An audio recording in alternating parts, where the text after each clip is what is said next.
नमस्कार। आप सभी को हिंदू नववर्ष की हार्दिक शुभकामनाएं।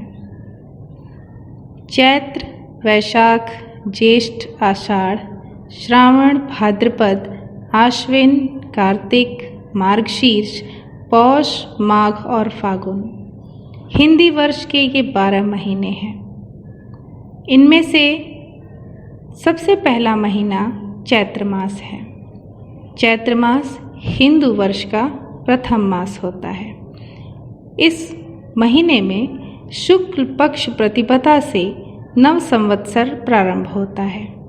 इस बार 13 अप्रैल 2021 यानी आज के दिन विक्रम संवत 2078 को हिंदू नववर्ष के रूप में मनाया जा रहा है। संवत्सर का आरंभ राजा विक्रमादित्य के द्वारा किया गया था, इसलिए इसे विक्रम संवत भी कहा जाता है। यह अंग्रेजी कैलेंडर से 57 वर्ष आगे है। विक्रमादित्य उज्जैन के राजा थे, जो कि बहुत ही वीर, पराक्रमी और न्यायप्रिय राजा थे। आज इस शुभ दिवस पर डीएवी बरकाकाना के छात्रों के द्वारा कुछ प्रस्तुति दी जा रही है। इस कार्यक्रम के माध्यम से हमारे विद्यार्थी न केवल इस पर्व के महत्व को समझाएंगे, बल्कि वर्तमान में पाश्चात्य संस्कृति के आगे नज़रअंदाज होती अपनी संस्कृति एवं सभ्यता की सार्थकता और विशिष्टता पर भी प्रकाश डालेंगे। आज के कार्यक्रम का प्रारंभ करने से पूर्व मैं हमारे विद्यालय की प्राचार्य सह क्षेत्रीय अधिकारी डॉक्टर उर्मिला सिंह जी से निवेदन करूंगी कि वह अपने आशीर्वचनों से हमें अनुग्रहित करें। सफलता के हर शिखर पर आपका नाम हो, आपके हर कदम पर दुनिया का सलाम हो। हिम्मत से सामना करना मुश्किलों का, हिम्मत से सामना करना मुश्किलों का, देखना वक्त भी एक दिन आपका गुलाम होगा। 2021 नूतन वर्ष की हार्दिक शुभकामनाएं। बच्चों, आपका, हमारा, हम सभी का विक्रम संवत के हिसाब से यह नव वर्ष है और ये हिंदुस्तान में हर जगह आज ही नव वर्ष की किलकारियाँ गूंज रही हैं। ये नव वर्ष हैप्पी न्यू ईयर कहने का नहीं है, बल्कि ये नव वर्ष हमारे खेत में नए फसलों का निकलना, हमारे नए सत्र का आरंभ होना। आप उठाओ कलम और इस विषम परिस्थिति में घर में रहते हुए कुछ नया करने का सोचो, कुछ क्रिएट करो, कुछ कहानियाँ लिखो, कुछ कविताएं लिखो और उन सब से हम सबको भी समय समय पर सूचित करो। यही हमारी मंगल कामना है। आप बच्चों को, आपके माता पिता को, हमारे सभी विद्यालय परिवार को सभी स्वस्थ रहे और हम सभी पुनः विद्यालयों में सभी प्रेम पूर्वक आपकी किलकारियों के बीच मिलें। धन्यवाद मैडम। इस दिन को भारत के अन्य हिस्सों में अन्य नामों से मनाया जाता है, जैसे बैसाखी, गुड़ी पड़वा, उगड़ी, पोइला बोईशाख, विशु, बिहू और पाना संक्रांति। कोरोना काल के कारण हम डीएवी बरकाकाना के शिक्षक एवं विद्यार्थी इस पर्व को ऑनलाइन माध्यम से मना रहे हैं, जिसके तहत हमारे विद्यालय के बच्चों द्वारा कुछ कार्यक्रम प्रस्तुत किए जा रहे हैं। इसी क्रम में हमारी प्रथम प्रस्तुति अवनी पराशर कक्षा षष्ठम अ की तरफ से है, जो अपने गीत के माध्यम से हिंदू नववर्ष की हार्दिक शुभकामनाएं आप तक प्रेषित करेंगी।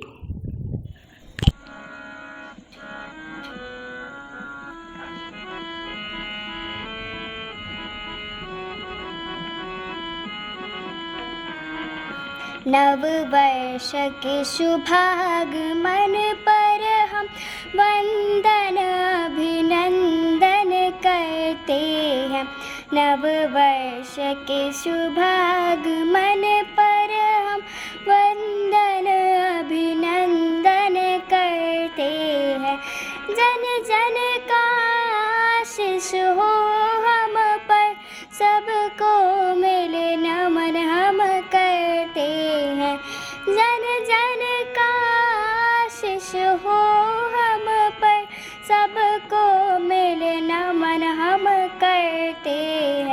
कल कल और पल पल में सबको खुशियाँ से भरा भंडार रहे।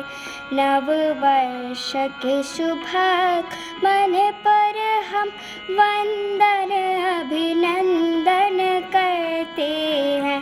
नव वर्ष के शुभागमन पर हम प्रेम के भाव रहे सब में, ईर्ष्या और दोष पनप न सके। प्रेम के भाव रहे सब में, ईर्ष्या और दोष पनप न सके।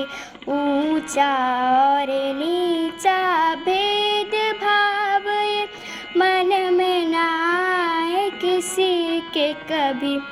ऊंचा और नीचा भेद भाव ये मन में ना आए किसी के कभी। नव वर्ष के शुभागमन पर हम वंदन अभिनंदन करते हैं। नव वर्ष के शुभागमन पर हम हिंदू मुस्लिम सिख ईसाई आपस में भाईचारा रहे। हिंदू मुस्लिम सिख ईसाई आपस में भाईचारा रहे। हम इसी की आशा करते हैं, नव वर्ष का स्वागत करते हैं। नव वर्ष मंगलमय हो जाए, ईश्वर से वर ये हम मांगे। नव वर्ष के शुभागमन पर हम वंदन अभिनंदन करते हैं। वंदन अभिनंदन करते हैं। वंदन अभिनंदन करते हैं। पूर्वी उत्तर प्रदेश एवं बिहार क्षेत्र में इस पर्व को सतुवान के नाम से भी जाना और मनाया जाता है। इस दिन 1 माह से चल रहे खरमास का समापन होगा और सभी मांगलिक कार्य शुरू हो जाएंगे। मेष संक्रांति अर्थात सतुवान के दिन सत्तू का दान करना श्रेयस्कर होता है। साथ ही साथ इसका सेवन भी किया जाता है। ग्रीष्मकाल में सत्तू का सेवन पाचन क्रिया में भी सहायक होता है। यह इसका एक वैज्ञानिक महत्व भी है। हमारी अगली प्रस्तुति है प्रेरणा कुमारी कक्षा 7म अ की ओर से, जो हिंदू नववर्ष के संबंध में कुछ और जानकारियां आपसे साझा करेंगी। नमस्ते। संवत को समय की गणना का भारतीय मापदंड माना जाता है। भारत में 2 संवत प्रचलित हैं, शक संवत और विक्रम संवत। इतिहास में इस बात के तथ्य मौजूद हैं जिनसे पता चलता है कि भारत में संवत का प्रयोग लगभग 2000 वर्ष से ही होना शुरू हुआ है। इससे पहले शासन वर्ष का उपयोग समय की गणना के लिए किया जाता था। महान शासक अशोका, कौटिल्य, कुशाना और सातवाहना तक यह गणना चलती रही। इससे इतिहासकारों में भ्रम की स्थिति बनी रही। हिंदुओं का सबसे प्राचीन संवत सप्तऋषि संवत है माना जाता है, जिसका आरंभ विक्रम संवत से पूर्व 6676 ईस्वी पूर्व हुआ था और इसकी शुरुआत 3076 ईस्वी पूर्व हुई थी। इसके बाद कृष्ण कैलेंडर और फिर कलयुग संवत का प्रचलन हुआ था। इसके बाद 78 ईस्वी पूर्व शक संवत और 57 ईस्वी पूर्व विक्रम संवत का आरंभ हुआ था। शक संवत भारत का राष्ट्रीय कैलेंडर है। इस संवत का आरंभ 78 ईस्वी पूर्व हुआ था। इस संवत का आरंभ कुषाण राजा कनिष्क महान ने अपने राज्य आरोहण को उत्सव के रूप में मनाने और उस तिथि को यादगार बनाने के लिए किया था। इस संवत की पहली तिथि चैत के शुक्ल पक्ष की प्रतिपदा है और इसी तिथि पर कनिष्क ने राज्य सत्ता संभाली थी। यह संवत अन्य संवतों की तुलना में कहीं अधिक वैज्ञानिक और त्रुटिहीन है। यह संवत प्रत्येक वर्ष में मार्च के 22 तारीख को शुरू होता है और इस दिन सूर्य विषुवत रेखा के ऊपर होता है और इसी कारण दिन और रात बराबर के समय के होते हैं। शक संवत के दिन 365 होते हैं और इसका लीप ईयर भी अंग्रेजी ग्रेगोरियन कैलेंडर के साथ ही होता है। लीप ईयर होने पर शक संवत 23 मार्च को शुरू होता है और उसमें 366 दिन होते हैं। भारत में इस संवत का प्रयोग ब्राह्मणी द्वारा 500 ईस्वी से किया जा रहा है। विक्रम संवत की शुरुआत राजा विक्रमादित्य ने 57 ईस्वी पूर्व की थी। कहा जाता है कि राजा विक्रमादित्य ने अपनी संपूर्ण प्रजा का ऋण खुद चुकाकर इस संवत की शुरुआत की थी। विक्रम संवत में समय की पूरी गणना सूर्य और चांद के आधार पर है, यानी दिन, रात, सप्ताह, मास और वर्ष की गणना पूरी तरह से वैज्ञानिक है।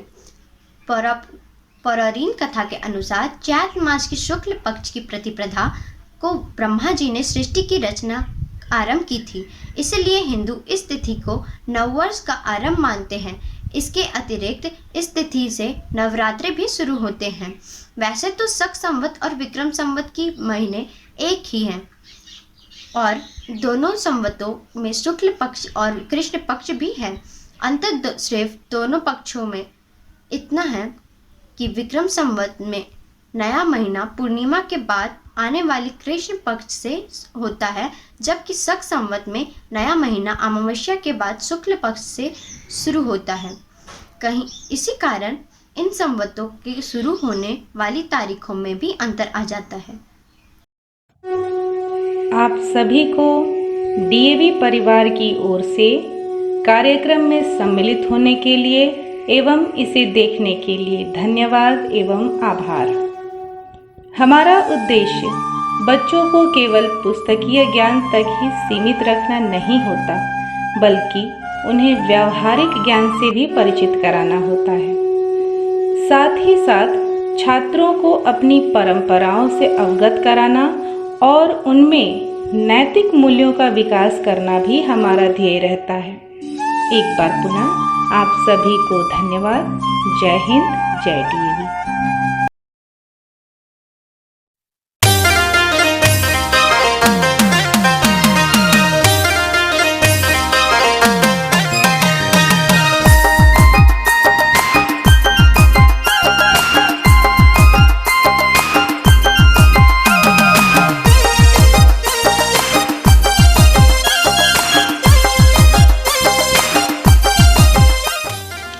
जोहार।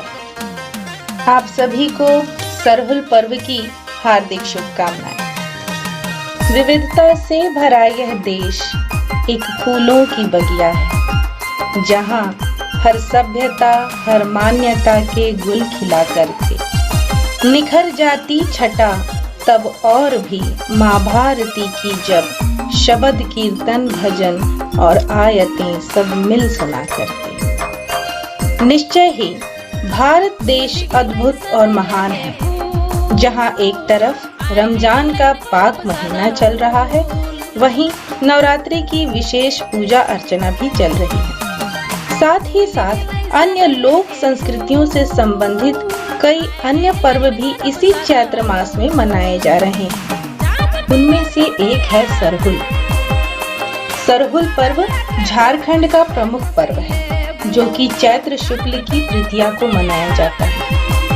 प्रकृति की आराधना पर केंद्रित इस पर्व का आरंभ नई फसलों के प्रयोग से होता है।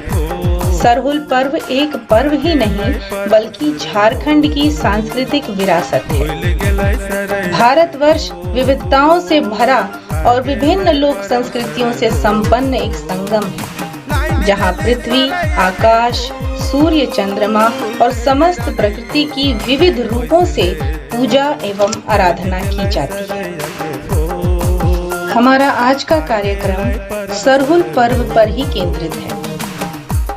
अब मैं हमारी माननीय प्राचार्य सह क्षेत्रीय अधिकारी डॉक्टर उर्मिला सिंह जी से आग्रह करूंगी कि वे अपने सुविचारों से और शुभ आशीष से सभी को अभिसिंचित करें, जिनके मार्गदर्शन के फलस्वरूप ही इस कार्यक्रम का आयोजन एवं संचालन हो रहा है। सभी 6 महीने के जोहार। सरहुल पर्व झारखंड के विशेष त्यौहार हो। ये त्यौहार में सभी प्रकृति के पूजा करे हो, पेड़ के पूजा करे हो। अब प्रकृति के बचाले ही हमनी सब बचबे। ये जो समय है ये बहुत विकट परिस्थिति है और ये सरहुल पर्व ये संदेश देता है कि हम कैसे अपनी रक्षा करें। प्रकृति की रक्षा में ही मानव की रक्षा है। यह नववर्ष का प्रतीक है। सभी विभिन्न क्षेत्रों में किसी ने कल मनाया नववर्ष, कोई आज के रूप में, लेकिन इस तृतीया तिथि को ही झारखंड में सरहुल की पूजा होती है। और यत्र तत्र बच्चों आप देखोगे जिन लोगों के घर में ये त्यौहार होता है, एक बच्चे ने पूजा की बहुत अच्छी तस्वीर डाली थी। तो आप देखेंगे कि आपकी माँ लोग बालों में फूल लगा के, हाथों में गेहूं की बालियां लेके और लोग नृत्य करते थिरकते नजर आएंगे। पर इस विषम परिस्थिति में सभी घर पे रहे, स्वस्थ रहे। सभी को सरहुल की बहुत बहुत शुभकामनाएं। धन्यवाद मैडम। सरहुल भी प्रकृति की पूजा पर केंद्रित एक पर्व है। साल के वृक्षों पर पुष्पों का आना इस त्योहार के आगमन का द्योतक है। हमारे कार्यक्रम की प्रथम प्रस्तुति कक्षा षष्ठम अ से आराध्या और सप्तम अ से रितिका की ओर से। तो प्रस्तुत है आराध्या और रितिका की तरफ से एक गीत। महुआ रे महुआ फुलाई गे, कुहू कोयल कूके रे आंबा गजरे, कुहू कोयल कूके। महुआ रे महुआ फुलाई गे, महुआ रे महुआ फुलाई गे, सरई कुसुम रे मोटी लबराई गे, कुहू कोयल कूके रे आंबा गाछी, कुहू कोयल कूके, कुहू कोयल कूके रे आंबा गाछी, कुहू कोयल कूके। महुआ रे महुआ फुलाई गे, सरई कुसुम रे गोटी लबराई गे, कुहू कोयल कूके रे आंबा गाछी, कुहू कोयल कूके। माघ फागुन रे आए के तू चल गे, रिकी पिकी रे सरई फूल फूल गए। माघ फागुन रे आए के तू चल गे, रिकी पिकी रे सरई फूल फूल गे। टीप टीप महुआ सुहान लगे दैया, कहिया ले होवे तो मिलन। टीप टीप महुआ सुहान लगे दैया, कहिया ले होवे तो मिलन। महुआ रे महुआ फुलाई गे, मरवा रे महुआ फुलाई गे, सरई कुसुम रे मोटी लबराई गे, कुहू कोयल कूके रे आंबा गाछी, कुहू कोयल कूके, कुहू कोयल कूके रे आंबा गाछी, कुहू कोयल कूके, कुहू कोयल कूके रे आंबा गाछी, कुहू कोयल कूके। फूल गईल सारे फूल सरहुल दिना आबे गुइया। ऐसे मनमोहक गीतों के ताल पर झूमती यहाँ की आदिवासी जनजाति प्रकृति से अपने आत्मीय जुड़ाव और आत्मीयता का परिचय देते हैं।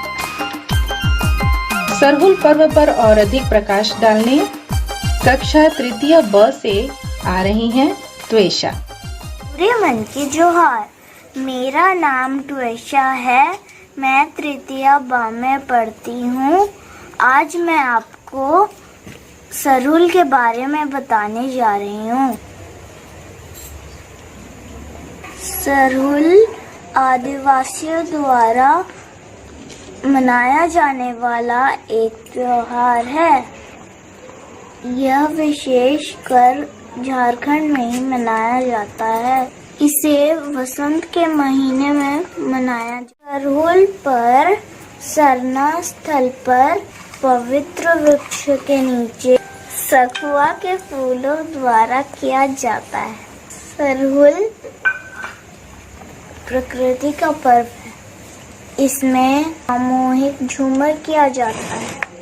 सरहुल आदिवासियों का हंसी, प्रेम और भाईचारे का पर्व है। सरहुल पर्व को अलग अलग समूहों में अलग अलग नामों से जाना जाता है, जैसे उरांव में खद्दी, खेखेल बेंजा, मुंडा में बापारो, खड़िया में जारको और संताल में बहापरो। नृत्य के माध्यम से अपनी अगली प्रस्तुति देने जा रही हैं कक्षा चतुर्थ ब की सृष्टि चक्रवर्ती। तो अगली प्रस्तुति है एक नृत्य सृष्टि चक्रवर्ती के द्वारा।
सरना एक पवित्र कुंज है जिसमें कुछ साल के वृक्ष होते हैं जहां पूजन का कार्य संपन्न होता है। इस दिन दूर दराज क्षेत्रों में काम करने वाले परिवार के सदस्य अपने अपने घरों की तरफ लौटते हैं और बहुत ही हर्षोल्लास के साथ इस पर्व को मनाते हैं। हमारी अगली प्रस्तुति है जोहा फारूकी की, जो कक्षा सप्तम म से है, जो अपनी कविता के माध्यम से सरहुल पर्व के बारे में अपने विचार व्यक्त करें। नमस्ते, मेरा अगली नाम प्रस्तुति जोहा फारूक है। जोहा फारूक मैं की। कक्षा 7वीं A में पढ़ती हूँ। आज सरहुल के मौके पर मैं एक कविता प्रस्तुत करने जा रही हूँ। पत्ता पत्ता डार डार पर फुदक फुदक कर कोयल की कुहूक ने मीठे बोली बोल रही है। सरहुल पुष्परस घोल रही है। वनांचल के जहान में कली कली विचर विचर कर गुलजार करती है फूलों पर। मस्ती में मदमस्त मंडरा रही है। पराग सोचन को बौरा रही है। रघुराज के मधुवन में गली दली डहर डहर झूमती बालाएं नाच गाकर सुर ताल गले मिल रहे हैं। पद ताल झूमर खेल खेल रही है। प्रमोद घर आंगन में दूर दूर तक हरे भरे मनोहर वादियों के नजारे न्यारे फक छवि उग रही है। देवी वसुंधरा खूब लग रही है मनमोहनी उपवन में। धन्यवाद। महात्मा बुद्ध ने जब यहाँ की जनजातियों और उनकी संस्कृतियों को देखा तो उन्हें लगा कि यहाँ जीवन में ना शोक है, ना रोग है और ना ही उद्वेग है। जो कुछ सुख है वह बस इस मिट्टी के जीवन में है। झारखंड की जनजाति की एक अगली झलक लेकर के प्रस्तुत हैं सृष्टि सिंह, जो अपने नृत्य के माध्यम से झारखंड की जनजातीय नृत्य शैली की एक झलक देंगी। अगली प्रस्तुति सृष्टि सिंह।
यहाँ के सरल नादात्मक शब्दों से निःसृत गीतों में उल्लास की रस भीनी बयार हमेशा इठलाती रहती है। आप सभी का बहुत बहुत धन्यवाद इस कार्यक्रम में शामिल होने के लिए और इसका आनंद लेने के लिए। इससे हमारे बच्चों को प्रोत्साहन मिलता है और आगे भी वो कुछ अच्छा करने के लिए प्रोत्साहित होते हैं। इस कार्यक्रम का उद्देश्य केवल मनोरंजन मात्र नहीं है, अपितु हम इन कार्यक्रमों के माध्यम से अपने बच्चों के अंदर भारतीय संस्कृति एवं लोक संस्कृतियों के बारे में रुचि और अत्यधिक जानकारी एकत्रित करने की प्रेरणा प्रदान करते हैं। एक बार पुनः आप सभी का बहुत बहुत आभार, धन्यवाद। स्वस्थ रहें, सुरक्षित रहें।